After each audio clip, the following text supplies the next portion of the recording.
Hi trainers, I'm here today to discuss the process of the 10-step fitness consultation and why it's important to actually apply all 10 steps all the time. It is a vanilla outline that you will change with the person that you are in front of. All it is doing is designing you not to miss anything, to educate somebody, because you cannot sell somebody. Please understand, you cannot will them to buy something they do not believe in. So the value is taught through the education process. It must be spoon-fed as far as a lower education level so they do not miss it. Education, motivation, and guidance. And even if you educate them correctly, they might not buy the first time. Shocking! But the most important thing is to plant that seed that you could go back with and water. So the 10-step process that we're going to talk about now and break down throughout this Fitness Consultation University is very important, starting with step 1, the reminder call. Just because they're set up to change their life in a consultation doesn't mean they're going to show. And if they don't show, 2 people lose. You and my mother, and I'll be damned. So what do? We pick up that phone and we smile before we dial and we shake it and we say, if you stand me up tomorrow, you lose. And we're going to break down that reminder call. The second thing we do is we greet them at the door. And how important that is at my house, I welcome all my friends in. I don't know about you. And when I focus on somebody's eyes, they know it's all about them. After I greet them, the most important thing, I start really getting inside their head with the 7 skillful questions. Why are you here? What this is about? Because once I find that spark, my job as a trainer is to turn it into an inferno. And I'm going to be honest with you, that's not easy to do. The hardest thing to do is find out the real meaning and pull back that onion. But do not stop. Be relentless in that quest, and you can change lives and make money while you're doing it. After we find out the specific goal and the reason why my mother really joined that gym, and it's not weight loss, hint, it's not to feel better, hint, those are not the underlining meanings. Peel back that onion, we do a fitness assessment. When we do a fitness assessment, it's like looking at your checking account. Are you for real? Is that where I'm at? But if you don't know the starting point, you can never chart progress.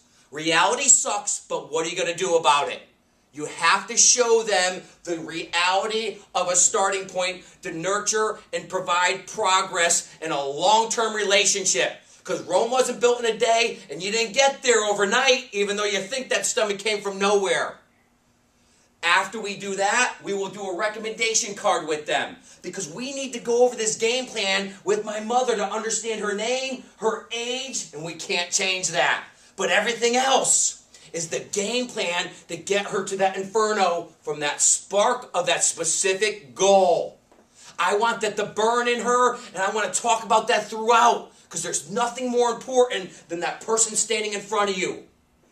After we do that, we build credibility, because why would you listen to me if you didn't know who we worked with or how long I've been in this industry? Same thing with the client, and you must show them success. People like to acknowledge who did something before them to follow their path.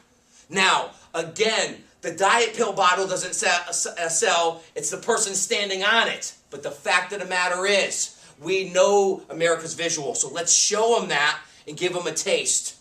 After we give them a taste of credibility, we then take them through a wild workout. Here's the secret, the magic formula. It's not about the workout, it's about the relationship. If you care about a person, move their butt and have fun and give them a high five, they'll come back. They want them to know their name and acknowledge their existence. Sounds easy, but again, trainers, what are you there for? The exercise or the relationship? Learn the difference. After you take them through a wild workout, you need to do a program presentation to let my mother understand where she is, where she's trying to go, and how to get there. That's called education. The key is getting in their head, not in mine. And if you can provide that information to somebody else, they leave with it, their life is better also.